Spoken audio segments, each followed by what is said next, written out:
예, 화요일 묵상의 시간입니다. 황제 숭배, 알리바바 마술램프 속 진위를 통해 보는 믿음의 실체. 황제 숭배, 알리바바 마술램프 속 진위를 통해 보는 믿음의 실체. 이런 제목으로 오늘 묵상 또 시작하겠습니다. 자, 오늘부터는 이제 계시록을 살펴나가도록 하십시다. 일단 창세기로부터 여기 계시록까지 오신 여러분들을 축하합니다. 꾸준히 이제 성경을 역사적으로 살펴보다 보면 성경의 전체 구조와 하나님의 그 뜻을 좀 이해하게 되는데, 그러다 보면 이제 여러 가지로 성경을 살피는 방법들도 아주 유용하게 도움이 될 수 있을 것이라고 생각을 합니다. 그러니까 성도가 될 때 무엇보다 중요한 것은 우리가 그동안 자신의 삶의 기반으로 살아왔던 이 세상적 가치관을 버리고 성경의 가치관으로 무장되는 거죠. 그러니까 그게 이제 바로 옛사람이 죽고 새 사람으로 거듭난다라는 건데, 그러니까 우리가 삶을 살아가면서 생기는 그 가치관들이라는 게 우리가 태어나면서부터 듣고 보고 배우고 그 자연스럽게 그냥 우리의 삶 속에서 무의식적으로 이제 무의식 속에 생겨난 것들이기 때문에 사실 우리가 그동안 살아왔던 삶의 이런 우리의 모습들이 쉽게 없어지진 않습니다. 그래서 우리는 부지런히 성경의 이 성경과 역사를 차분히 살펴나가면서 계속해서 이제 하나님께서 그 백성들에게 말씀하시고 강조하시는 그 말씀의 가치로 자꾸 나를 무장시켜야 됩니다. 서서히, 그러나 부지런히 우리가 그 말씀으로 우리의 생각들을 바꿔가야죠. 그래서 이제 우리가 이렇게 성경을 처음부터 끝까지 포기하지 않고 계속해서 반복적으로 살펴가면서 매일 고민하고 묵상하고 연구하며 우리 지체들과 서로 나누어가는 거, 이게 굉장히 중요한 겁니다.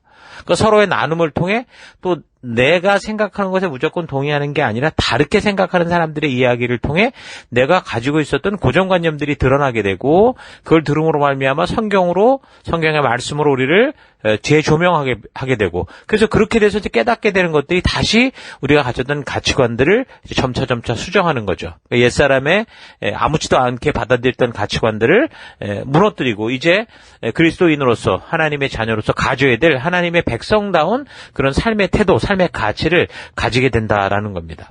자, 그래서 이제 우리가 계속해서 성경을 이렇게 꾸준히 살펴오고 있는데, 이런 사실 잊지 마시고, 벌써 지금 우리가 4차 성경 이 연대기적 강해를 지금 시작한 시간으로 따지면 3년 반 동안 지금 이걸 해온 거거든요. 그래서 이번 이제 이 강해가 이제 마지막까지 다 왔으니까 이제 우리가 이제 따지는 이제 이 살펴가는 이제 10월, 그리고 이제 11월, 12월, 그러니까 한 3개월 정도면 이제 마지막까지 다 살펴가게 되니까 꾸준히 나아갔으면 좋겠습니다. 그러니까 성경 곳곳에서 우리가 이제 때로 이제 종말에 관한 그 이야기들을 들으면서 종말론에 대해서 우리가 자꾸 이제 생각을 해보는 기회가 있었었는데, 근데 이제 우리가 그동안 살펴왔던 그런 다니엘이 됐든 에스겔이 됐든 또 어떤 베드로 전후서나 데살로니가 전서나 이런 거 보면 말 그대로 그런 것은 그냥 부분적으로 이야기를 하고 있는 거다라고 할 수 있고요. 종말론에 대한 큰 그림은 여기 이제 계시록을 통해서만 전체적인 그림을 분명하게 이제 볼 수 있도록 그렇게 하고 있습니다. 그래서 종말에 관한 것을 배울 때 다른 성경보다 이 요한 계시록을 통해서 이 종말론에 대한 이 바른 시각을 가지는 게, 전체적인 시각을 가지는 게 굉장히 중요하죠. 그래서 앞으로 이제 13번에 걸쳐서 이 계시록을 살펴나갈 텐데, 차분히 이제 계시록을 통해서 영원한 천국 백성으로 우리가 이 땅의 환란 속을 살아가는 그런 성도로서 하나님께서 우리에게 말씀하시고자 하는 하나님의 그 뜻, 이런 어려움과 이런 환경 속에, 이 어둠 속에서 우리가 어떻게 살아가야 하는가, 어떤 마음과 어떤 생각을 가지고 우리가 이 안에서 성도다운 삶을 살아갈 수 있는가라는 그런 안목들도 가질 수 있기를 바랍니다. 그러니까 바른 종말론에 대한 지식, 그러니까 성도인 우리의 끝이 어떠한지를 모르면, 우리의 목적지를 모르면 당연히 중간에서 길을 잃기 쉽죠. 어느 곳을 가든 간에 그곳이 마치 우리가 가는 무슨 이 목표로 가는 길인 줄 착각한다 말입니다. 그래서 우리는 길의 끝, 가야 하는 목적지를 먼저 알아야 되고, 그 성도는 바로 그 끝을 알고 가는 사람들인 거죠. 우리가 이 땅에 살아가는 이 삶이 끝이다가 아니라 우리가 영원한 삶이 있다라는, 그리고 그것은 천국이어야 된다고 하는 분명한 목적지를 알고 가는 겁니다. 그래야 이제 우리가 삶을 살아가는 과정에서 생기는 우리 삶 속에 여러 가지 문제들이 생길 텐데, 그럴 때마다 이제 우리가 어떤 가치를 택할 것이고 어떤 길을 택할 것이고 어떤 길을 따라가야 되는지 그 길을 잊지 않고 달려갈 수 있는 겁니다. 때로는 큰 길로 갈 수도 있겠죠.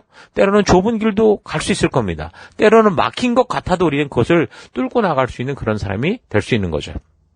자, 그래서 우리가 분명한 우리의 목적을 아는 게 굉장히 중요한데, 그렇지 않으면 우리 중간에 어려운 상황과 환경을 만날 때 쉽게 길을 바꾸고 결국 목적이 없는 표류하는 인생을 살게 되기 때문이라는 거.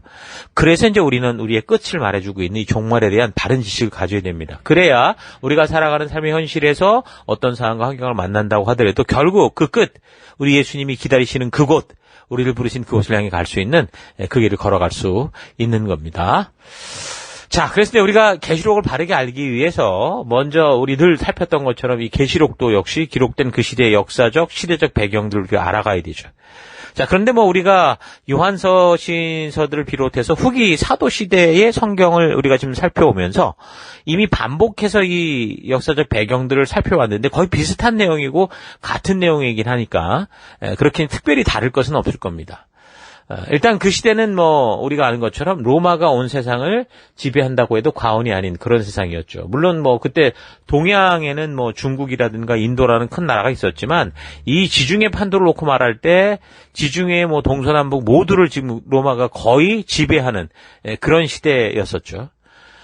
기독교인들이 그래서 이제 처음에는 예수로 말미암아 그리스도가 오심을 알고 하나님의 교회로 부름받았을 때 제일 먼저는 이제 유대교들 같은 민족들에서 핍박을 받았었지만 이제 점차 시간이 흘러가면서 로마 정부로부터 핍박을 받게 됩니다.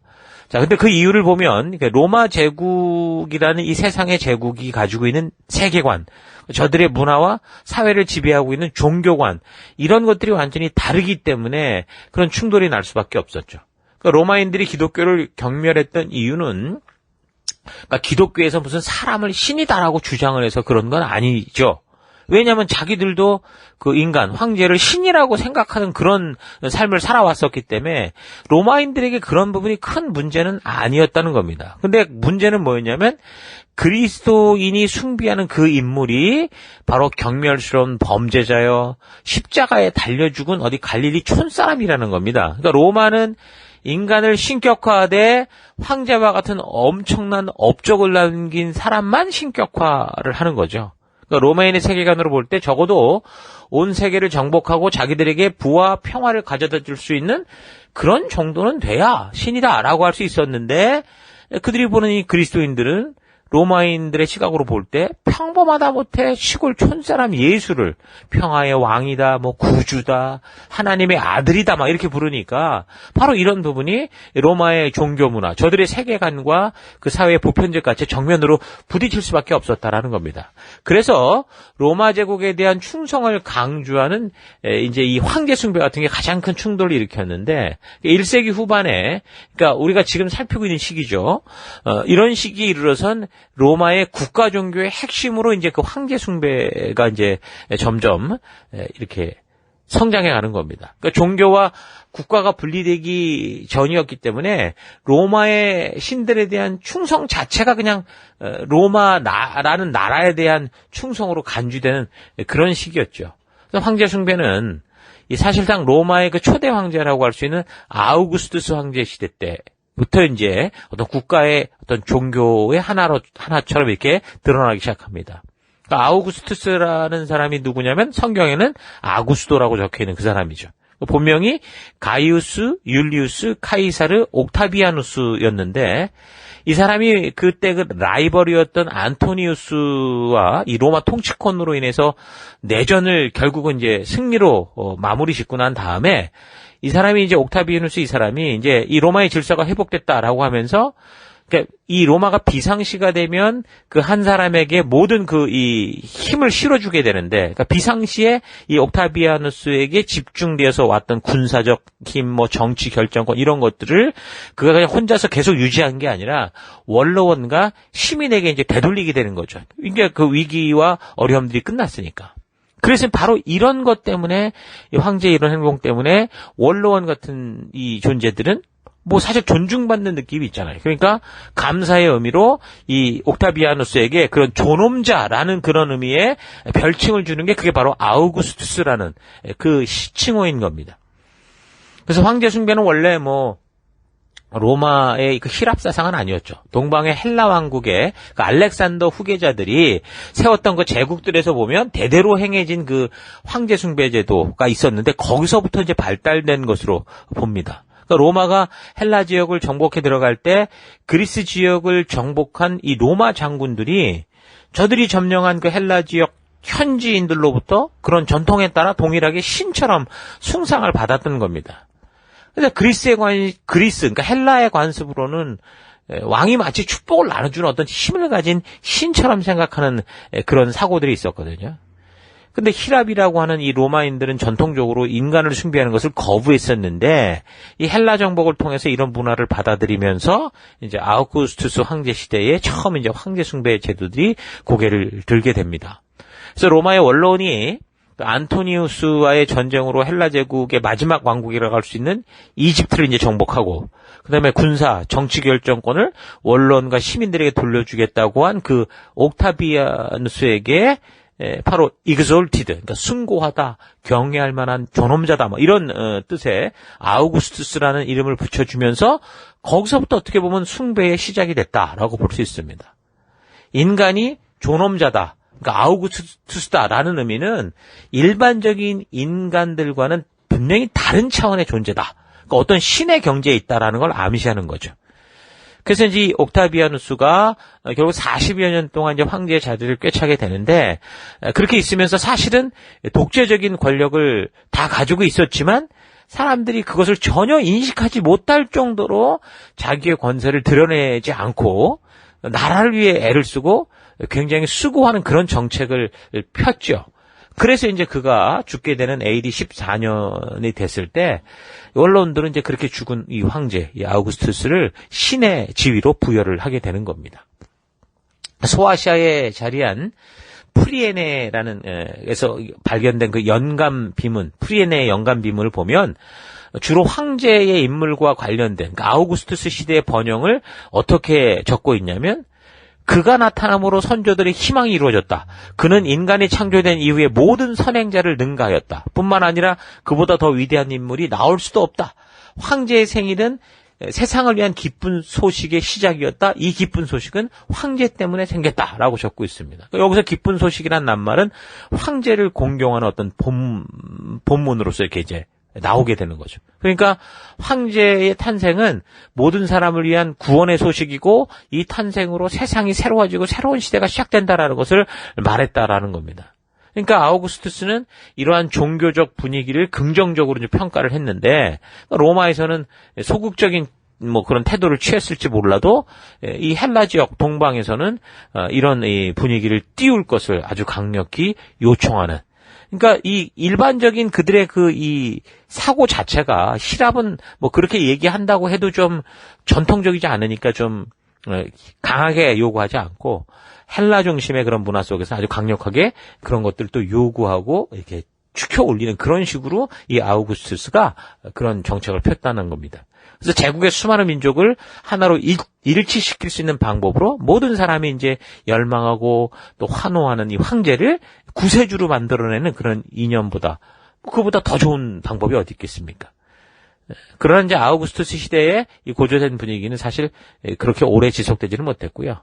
나중에 칼리굴라나 네로 같은 인물들은 황제는 구세주다라는 어떤 그런 신의 경지에 올라갈 만한 어떤 그런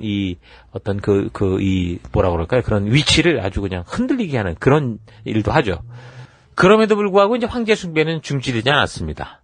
그러니까 황제가 원로원에 의해 파문당하지 않거나 또 이제 로마의 전통을 무시하면서 뭐 생존 기간 중에 자기가 살아있는 동안 자기를 숭배하라고 막 요구하고 그렇지 않는 한에는 보통 황제가 죽으면 원로원이 나서서 그냥 신의 지위를 부여하는 시기였죠. 근데 그렇지 않은 사람들 같은 경우, 예를 들면 인기가 없었던 티베리우스 황제 같은 경우는 신의 지위를 얻지 못했고, 뭐 칼리굴라나 뭐 네로나 도미티안 같은 사람도 신의 경지에 이르지 못하죠. 이들 모두 이제 로마인의 사고방식에 맞지 않는 자기를 숭배하라는 것을 또 스스로 요구했기 때문입니다. 사람이라는 걸 서로 분명하게 알고 있는데 아무리 황제 자신이 세상의 권세를 쥐고 있다고 해도 살아있으면서 자기를 신이라고 하는 이런 짓들은 당연히 사람들의 보편적인 사고와 부딪힐 수밖에 없는 거 아닙니까? 그래서 이제 네로나 도미티안 같은 경우는 그들이 이런 범했던 그런 잘못들 때문에 이 원로원에서 아예 공식적으로 유죄를 선고해버리고 나중에 기록 말살형을 처해버리는 바람에 이 사람들에 대한 기록이 역사에서 없어지는 일까지 당하게 되죠. 자, 어찌됐든 이 황제 숭배는 로마가 다스리는 영역, 특히 이제 헬라권 지방에서 더 발전을 하는데, 과거 헬라 세계의 전통이기도 했고, 일종의 아부와 같이 황제 숭배의 신전을 자기 지역에 지어서 이제 황제의 관심을 받으려는 그런 어떤 이 결과들로 인해서 아시아 지역에서는 더 앞장서서 이 황제 숭배에 나섰다. 그렇게 이제 전하고 있습니다. 그래서 이제 황제가 인정하는 그런 신전을 갖는 거는 그 신전이 위치한 도시와 그 지역의 명예가 되기 때문에 그 지역들이 각자 이제 신전 유치를 위해서 애를 쓰는 거죠. 황제 신전을 도시마다 이제 건립하기 위해서 경쟁을 했던 겁니다. 그러니까 자기 도시의 발전을 바라는 각 지역의 통치자들과 의원들이 앞다투어서 이제 로마와 황제에게 아주 열렬한 충성을 나타내는 그런 식으로 행동을 한 겁니다.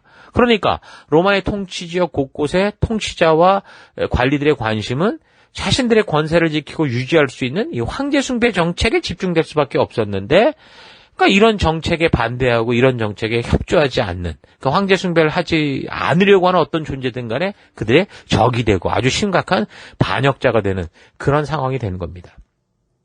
자, 요런 상황이 지금 이제 우리가 요한계시록을 이해할 수 있는 전반적인 역사의 배경이라고 볼 수 있죠.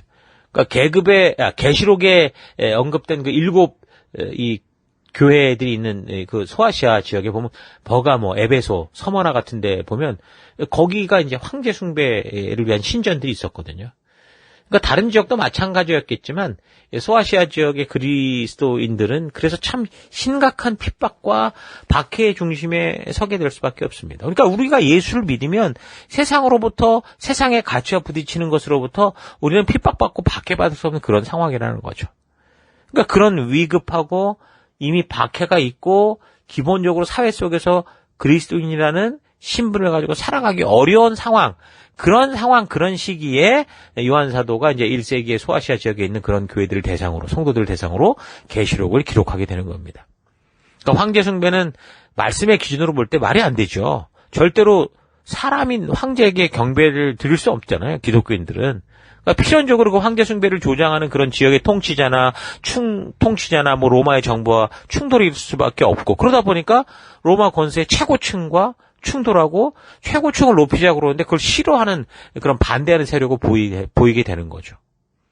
이 황제 숭배 문제는 특히 이제 도미티아누스 황제 시절에 가장 이제 첨예한 이슈가 되는데, 도미티아누스는 이제 네로 이후 인정받는 황제가 된 그 베스파시아누스 황제의 둘째 아들이었죠.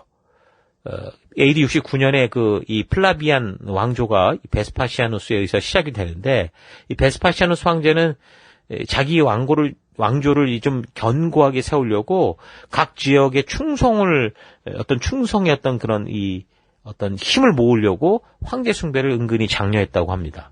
그러니까 비록 그의 첫 아들 같은 경우 이제 예루살렘을 정복했던 티투스잖아요. 티투스 같은 경우는 황제가 그 아버지를 위해서 되고 나서도 오래 통치를 못하고 죽지만, 그 둘째 아들이었던 이 차남이었던 도미티아누스는 이제 15년간 왕위에 있었거든요. 근데 이 로마의 역사가들이 이 도미티아누스를 뭐라고 말하냐면 자신의 신격화에 집착하고 고집했던 그런 독재 군주로 그렇게 보통 묘사를 합니다. 기록에 따르면 도미티아누스 자기 스스로가 자기를 Lord and God, 그러니까 주이자 신으로 불러라, 그렇게 요구를 했다는 거죠. 이 칭호는 요한복음에서 보면 도마가 부활하신 그 그리스도께 고백한 딱 그 말이거든요. 나의 주님, 나의 하나님, 이런 것과 같은 표현이거든요. 그런데 이 도미티아누스는 로마의 자기들의 이 도시가 있는 카피톨 언덕에 있는 주피터 입상을 자신의 흉상으로까지 막 바꿔놓게 하고, 자기가 신이니까. 그래서 옥좌는 신들의 자리로 여겨서, 그러니까 자신을 신으로, 자기 어머니를 신의 어머니로 막 이런 식으로 괴딴 짓을 했습니다. 그래서 그의 어머니는 하늘의 여왕, 그 여왕의 황호를 지니고 관을 쓴 채 이 모든 신들의 그 신좌에 앉아있는 여신 그 데메테르 또는 키벨레의 그런 모습으로 주화, 동전에도 막 새겨놓고 그랬거든요.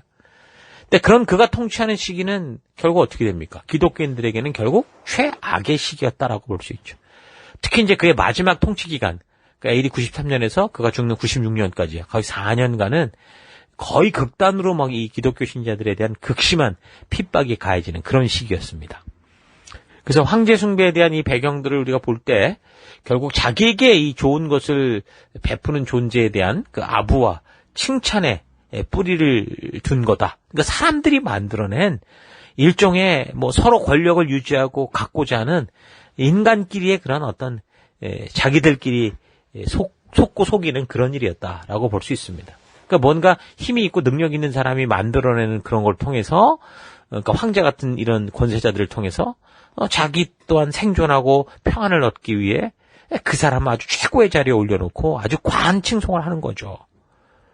더불어 그 꼭대기에 막 칭찬을 받고 올라가는 사람은 그런 칭송과 더불어서 자기의 이런 그 거대한 힘을 자랑하면서 마치 자기가 신이 된 듯 착각을 하고 그렇게 자기의 입맛을 돋구는 사람들에게 또 그런 권력을 또 나눠주고 그런 짓을 하게 되는데 근데 이제 이런 이 존재가 이 도미티아누스처럼 인격적으로 문제가 생기는 존재다 그러면 이제 정말 자기가 신인 것처럼 착각을 하는 거죠. 그래서 사실 섬김을 위해 주어진 게 권력이라고 볼 수 있는데 그 권력을 자기만을 위해 남용하고 완전히 자기가 신인 것처럼 이런 완전히 정신병자 같은 삶을 살게 되는 겁니다. 그런 과정에 수많은 사람들이 결국 죽어나가는 일들이 비일비재 생기는 거죠. 근데 이것도 우리가 잘 생각해보면 어떻게 보면 이 기독교에서도 지금 우리가 자칫 하나님을 섬기고 하나님을 따라가는 그런 삶 속에서도 이런 일들이 많습니다. 하나님을 아주 최고의 존재로 모셔놓고 교회당 아주 좋은 곳에 모셔놓고 우리가 그것을 지켜 올려주면 그 힘이 있는 존재 하나님이 우리의 필요한 것들을 채워주는 그러니까 이런 비슷한 맥락이 황제숭배라는 이 개념의 뿌리가 자칫 기독교 안으로 들어왔을 때 우리가 온전하게 말씀으로 분별하지 못하면 또 똑같은 그런 이 패턴이 교회 안에도 생길 수 있다라는 것. 자, 이런 분위기가 계시록이라는 편지가 각 교회와 성도들에게 전해지는 그 시기의 분위기였다라는 걸 생각해 보시면서 오늘 우리가 살아가는 우리의 시대에는 어떤 핍박과 어떤 사람들의 욕심과 본능을 자극하는 것들이 성도들을 핍박하거나 조금 전에 말한 것처럼 교회에 들어왔으나 이 성도들을 유혹하고 있는가 잘 분별해보는 그런 시간들이 되기를 바랍니다. 자, 오늘 하루 나는 지금 믿음 안에서 산다고 하지만 실은 하나님을 섬기는 이유가 마치 황제 숭배를 하는 사람들과 같은 목적을 가지고 있는 건 아닌가 좀 차분히 되돌아볼 수 있으면 좋겠습니다.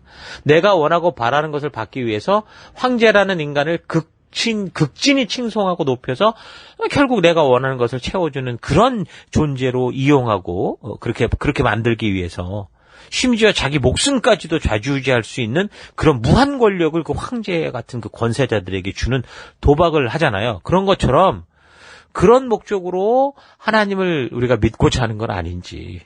그 알리바바 그 이야기에 나오는 마술램프 속의 지니처럼 힘과 능력은 그 괴물이 지니가 지니고 있는데 마술의 이 괴물 마술램프에게는.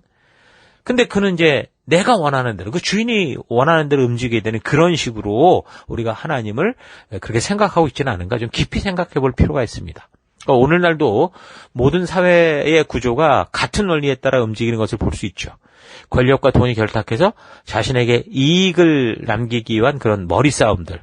그것도 정당한 땀을 흘리고 받는 정당한 대가가 아니라 정당한 땀을 흘리고 과다한 대가를 순식간에 남보다 더 많이 가지기 위한 욕심들이 뒤엉키는 거죠. 오늘날도 뉴스를 봤더니 어떤 그 국회의원의 자녀가 뭐 어느 회사를 퇴사했는데 몇 년 만에 뭐 퇴직금 명목으로 뭐 50억씩 챙기고 이런 거죠, 이런 거. 그러니까 이런 게 오늘날 모든 경제 구조, 권력 구조를 만든다는 겁니다. 뭐 어떤 경우는 의도가 좋은 경우도 있지만 그런 사업에 돈이 많이 생기고 뭐 엄청난 부가가치가 막 만들어지게 되면 그 아래에는 자기 욕심을 채우기 위한 엄청난 편싸움, 악의다툼들이 항상 벌어질 수밖에 없는 거죠. 그래서 강한 힘과 권력, 돈이 있는 사람들에게 빌붙어서 똑똑한 머리로 이 고차원적인 범죄, 들키지 않을 것 같은 범죄를 저지르고 더 많은 돈을 벌기 위해 서로를 이용해 먹기 위해 아웅다웅하는 겁니다. 이렇게 돈에 집착하고 권세에 집착하는 욕심 속으로 이 사회 전체가 집단적으로 막 그렇게 그런 문화에 깊이 빠져든다면 정말 그 안에서 바르게 살려는 사람들은 너무 곤란한 거죠. 사도 요한의 말년 로마라는 거대한 나라가 전체가 그 황제 숭배라는 바로 이 패턴에 빠져들듯이 오늘 이 시대에는 그런 집단적 욕심의 결과로 뭐 적그리스도라도 숭배하고자 하는 그런 일들, 영혼을 팔아서라도 나는 돈을 벌겠다, 이런 일들이 벌어지고 있는 겁니다. 그러니까 자신들의 욕심을 실컷 채워주기만 하면, 내가 원하는 것을 주기만 하면 누구라도 좋다. 네가 대통령 괜찮아, 너가 되든 상관없어. 그런 존재들이 등장할 수 있다라는 거죠. 그러니까 누가 대통령이 되든 나를 만족하면 된다는 식. 그게 오늘 우리 이 시대의 모습 아닙니까? 각 나라 속에 정말 정상적인 이런 윤리의식과 보편적인 그런 사고를 가지고 살아가는 것 같은 그런 나라들 속에서 미국 같은 나라도 트럼프라는 대통령이 와가지고 자국의 국민들의 그런 걸 확 또 들먹거리니까 그걸 확 쓸려가는 그런 현상들이 막 생기잖아요. 그러니까 그런 집단 욕심에 빠져들면 나라와 정부가 나서서 또 경찰들이 나서서 우리가 믿는 것을 강요하고 우리가 살아가는 방식까지 막 통제하고 언론을 막 조작하고 강제로 막 조작하는 그런 일들이 벌어질 거고, 근데 이제 그것을 거절하고 거부하면 어떻게 됩니까? 이제 그런 사회 속으로 끼어들지 못하는 거죠. 경제 활동을 못하게 하거나 아주 고립되게 할 것이고, 더 나아가서 자기들의 욕심을 따라가지 않는다고 잡아다가 죽이고 고문하고 이런 일들이 충분히 벌어질 수 있다는 겁니다. 지금도 뭐 북한 독재 정권이나 뭐 이 시대 어디를 봐도 마찬가지잖아요. 그러니까 과연 그런 시대가 온다면 우리는 어떻게 믿음을 지킬 것이고 어떤 삶을 살아가야 될까요? 지금도 북한이나 모슬렘권에 사는 성도들이 이렇게 핍박받고 고통을 당하며 죽어가고 있는 이런 현실 속에서 우리가 이렇게 평화스럽게 살고 있는 것은 지금 이 호주나 한국에서 너무도 감사할 일이죠. 이렇게 우리에게 자유로운 삶을 주신 하나님께 감사하면서 우리가 지금 이렇게 각자 선 곳에서 하나님의 진실한 마음을, 성경의 그 가치가 기준이 되는 것이 얼마나 중요한가를 힘차게 외치고, 또 우리가 보냄을 받은 그곳에서 말씀의 가치를 실천하며 하루하루 살아가는 그런 여러분과 내가 되기를 주의 이름으로 축원합니다. 오늘 하루도 힘내십시오. 잠시 기도하겠습니다. 하나님께서 주신 자유의 기회로 하나님의 살아계심을 알리는 삶이 아니라 내 육체의 욕망을 만족시키는 구실로 삼으며 살아온 삶을 회개합니다. 하나님을 귀하고 높은 자리에 올려놓고 내가 원하는 것들을 얻어내기 위해서 종교라는 애매한 도구를 통해 기도하고 치성을 드리는 삶을 사는 미신이 아니라 나의 창조주, 나의 구원자 되신 하나님의 뜻이 이 땅에서도 이루어지기를 소망하는 믿음의 삶 살아가는 내가 되기 원합니다. 적그리스도의 등장과 환경은 욕심이라는 자기 만족에 집단적으로 취할 때 언제라도 나타날 수 있다는 거 잊지 않고, 내 삶의 모든 것을 말씀의 기준으로 바르게 분별해서 내가 손으로 하는 모든 것에서 온전한 주의 영광을 위해 살아가는 내가 되기 원합니다. 하나님, 내가 교회 하나까지 들어와서 하나님을 높이고 다른 사람을 높이는 것이 결국 그들로부터 받을 어떤 것을 위해서 나도 모르게 그렇게 우상으로 빠져드는 그런 패턴은 아닌가, 다시 한번 잘 되돌아보며 주님의 부르신 그 말씀의 가치를 따라 새 사람의 가치를 입고 살아가는 그런 하루 되길 원합니다. 그런 내가 되길 원합니다. 그 길로 인도하시고 이끄신 하나님 감사드리고 예수님 이름으로 기도했습니다. 아멘.